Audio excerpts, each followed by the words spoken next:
What's up, sussies? For those of you who don't know, I'm Duvnin, and I have an anime TikTok. On there, I pretty much just post, like, theories and general anime memes, so if you want to go ahead and follow that, go to Duvnin. But I'm hoping to branch out onto YouTube today, and this is my first video, so I've brought to you a crazy Black Clover theory that'll hopefully give me the clout. Now, for the Black Clover haters, non-believers, limit enforcers, whatever you want to call yourselves, you may be thinking right now, oh, Black Clover, not a deep show. Basic shonen. Bootleg Naruto, bootleg Bleach, whatever it is that the Black Clover haters say. However, I regret to inform you that while you think you're stepping into a 3-inch deep puddle, you're actually stepping into a soul-sucking wormhole that will make you question the metaphysical and physical origins of the universe itself through the use of ancient mysticism. Fans of Black Clover know that the magic system runs on mana.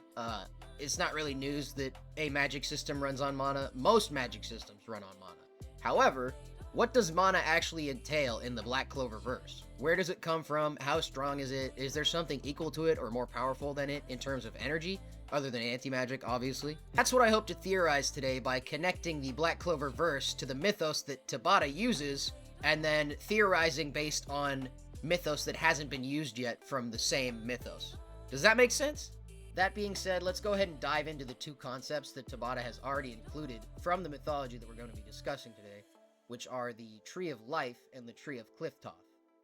In Black Clover, the Tree of Life refers to the monument in which the magic stones are placed to unlock the Shadow Palace. It's basically kind of like a keystone for unlocking the underworld.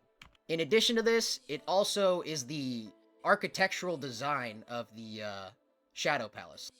In real life, the Tree of Life is actually a diagram that's supposed to represent the aspects of God and existence and creation and reality. Pretty much the world itself as a diagram. This concept and the Cliftoth are both from what's known as Kabbalah. And there's many different Kabbalistic teachings. There's like the Lurianic Kabbalah. There's the Zohar, which I think is part of the Kabbalah. I'm not sure. These are all religious movements that I am not a part of, so if anybody's part of these, don't get offended. And like I said before, this mythos and the Black Cloververse mythos both have the Cliftoth as a concept. In Black Clover, the Cliftoth is just a, like, magic channel where the 7 supreme devils are stored or they live. I don't know if they're, like, sealed or if they, like, rule that domain, but they can't leave it, basically. And as for the Kabbalah, the Cliftoth in the Kabbalah are the shells that surround the nodes of the Tree of Life, and the nodes in the Tree of Life are basically like pure divinity. So the reason the Cliftoth exist are to contain the divinity that was previously infinite, which we'll discuss later. Basically, the concept being for godly light, you would need something like equally, oppositely disgusting to contain it, sort of like opposing forces. Now, the reason I had to cover all that was just to establish that Tabata does connect the Black Clover verse with concepts from the Lurianic Kabbalah and the Zohar. Now, from this point on, we're going to be discussing a lot of ancient Hebrew concepts, so there's a good chance I'm going to mispronounce a lot of these names. So if I do, I would just appreciate the proper pronunciation. So basically, in Kabbalah, the Tree of Life and Cliftoth are part of a much larger descending chain of cosmology called the Seder Hishtalshelsis.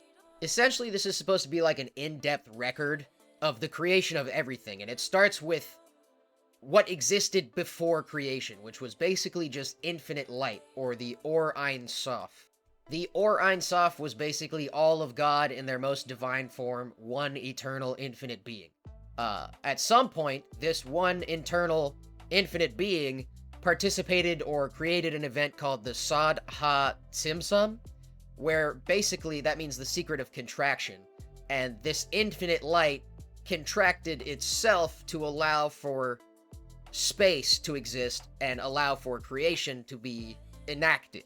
Now, after Tzimtzum, there's essentially like 67 steps in which this chain descends all the way down to reality and the real world, so I can't cover it all in this video. All we really need is the origin story for this particular video, but basically, all you need to know is from Tzimtzum, it breaks down all the way down to the Cliftoth and the Tree of Life, and then all the way down to reality.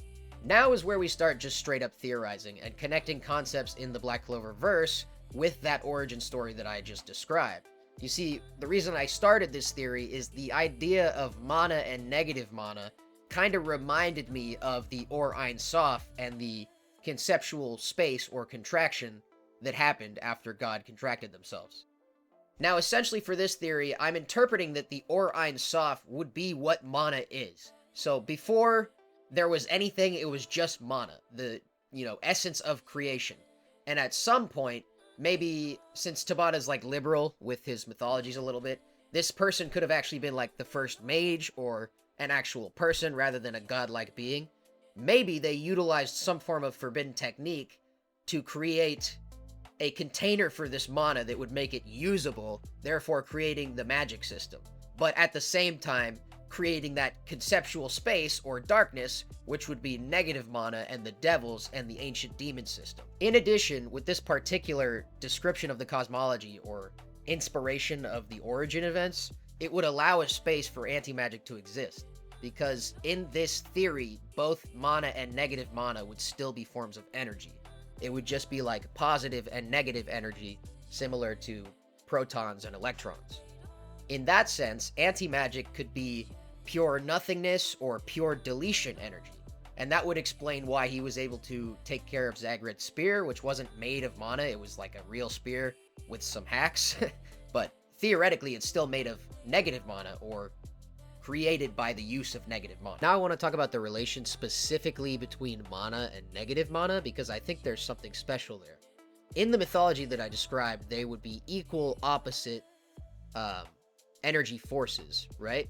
So I think this explains Mario Leona's recent power-up of becoming, quote, mana itself.